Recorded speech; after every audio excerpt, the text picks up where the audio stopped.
નમસ્કાર મિત્રો, અમારી ગુજુ ગુરુજી યુટ્યુબ ચેનલમાં તમારું સ્વાગત છે.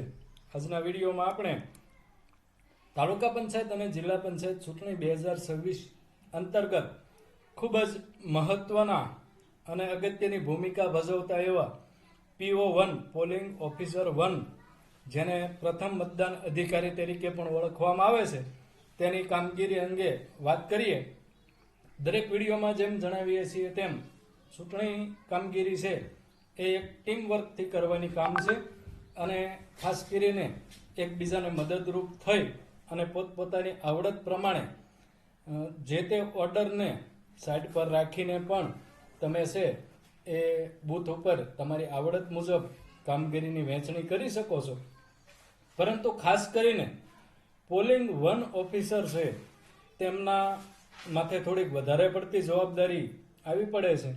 કારણ કે જ્યારે કોઈ પ્રિસાઇડિંગ હિન્દી ભાષી હોય તો તેમને ગુજરાતી ફોર્મ ભરવામાં સમજવામાં થોડી તકલીફ થાય, ત્યારે પ્રિસાઇડિંગને સહાયરૂપ થવાની કામગીરી પણ PO1ને માથે આવી પડતી હોય છે.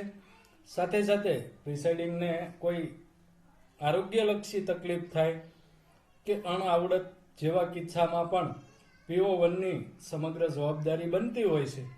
આ ઉપરાંત શરૂ ચૂંટણીમાં પણ PO1 અધિકારી છે તેમની કામગીરી પણ કંઈક થોડીક જટિલ, આખો દિવસ બોલવાની અને 2 કલાકના સ્ત્રી પુરુષના આંકડા વગેરેની માયાજાળ સતત એમના શિરે રહેતી હોય છે. આગળ આપણે વિડીયોમાં જોઈએ તો પ્રથમ પોલિંગ ઓફિસર જે PO1 છે તેઓ મતદાર યાદીની માર્ક કરેલી કોપીના ઇન્ચાર્જ. તમારી પાસે તમારા ચૂંટણી સાહિત્યમાં જ તમારા બૂથની એક મતદાર યાદી હશે અને તેમાં માર્ક કોપી જે મતદાર આવતા જાય તેને માર્ક કરવાના રહેશે. એનો નમૂનો પણ આગળ આપણે વિડીયોમાં જોઈએ. બીજું કે મતદારની ઓળખને લગતી કામગીરી માટેની જવાબદારી તમારે કરવાની રહેશે. જે પણ તમને મતદાર યાદીના સ્લાઇડ સાથે સમજાવી દઈએ. મતદાર પોતાની સાથે લાવ્યા હોય તેવી અનઅધિકૃત ઓળખ કાપલી તેની ઓળખના પુરાવા તરીકે સ્વીકારી શકાય નહીં. જે તે પક્ષ દ્વારા વહેંચવામાં આવેલી જે કાપલીઓ છે તે ઓળખ તરીકે સ્વીકારવામાં આવતી નથી. આ ઉપરાંત ખાસ અગત્યનું સ્ત્રી પુરુષ મતદારોના આંકડાની જવાબદારી સહી પ્રથમ પોલિંગ ઓફિસરને એટલે કે PO1ને માથે આવતી હોય છે. આ દર 2 કલાકે આપણે છે એ સ્ત્રી પુરુષનું થયેલું મતદાનના આંકડા આપવાના થતા હોય છે. તે પણ કઈ રીતે સરળ બનાવવું તે આગળ વિડીયોમાં જોઈએ. પછી માર્ક કોપીમાં માર્ક કરેલ મતદારોના પુરાવાના આંકડા રાખવાની જવાબદારી પણ સહી પોલિંગ ઓફિસર 1ને થતી હોય છે. મિત્રો, આ છે આપણી મતદાર યાદીનું ઉપરનું સરનામાવાળું પેજ છે.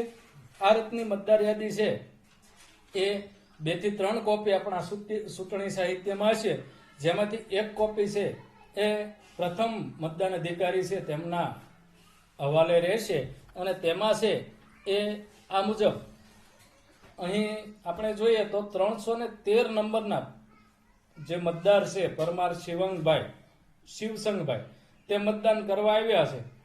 તો પ્રથમ મતદાન અધિકારી શું કરશે તો સૌથી પહેલા એનો ક્રમ બોલશે 333, એટલે પાછળ બેઠેલા એજન્ટ મિત્રો છે 333 ઉપર ડાયરેક્ટ પેજ મતદારનો નંબર ખોલીને જોશે.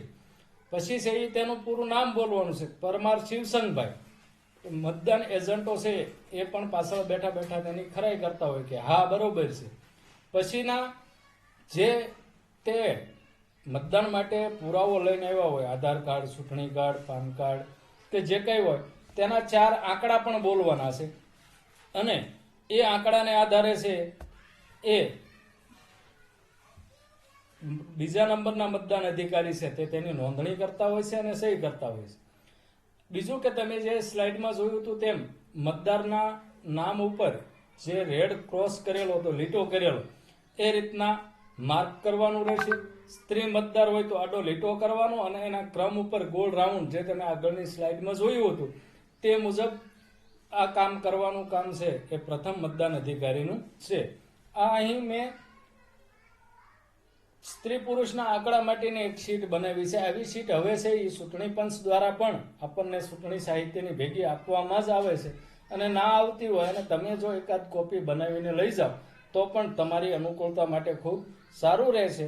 અહીં છે એ ટાઈમ તો કે દર 2 કલાકના આંકડા દેવાના હોય તો 7 થી 9 કલાકનો ટાઈમ લખી દેવાનો. પુરુષ આવ્યા હોય તો પુરુષમાં ટીક કરી દેવાની, સ્ત્રી આવ્યા હોય તો સ્ત્રીમાં ટીક કરી દેવાની. એટલે જ્યારે 2 કલાક પૂરી થાય ત્યારે તમે 56 પુરુષે પગ્યા તો તમારે પ્રિસાઇડિંગને આંકડો લખાવવામાં સરળતા રહે કે ભાઈ 56 પુરુષ થયા અને સ્ત્રી છે એ 27 થઈ.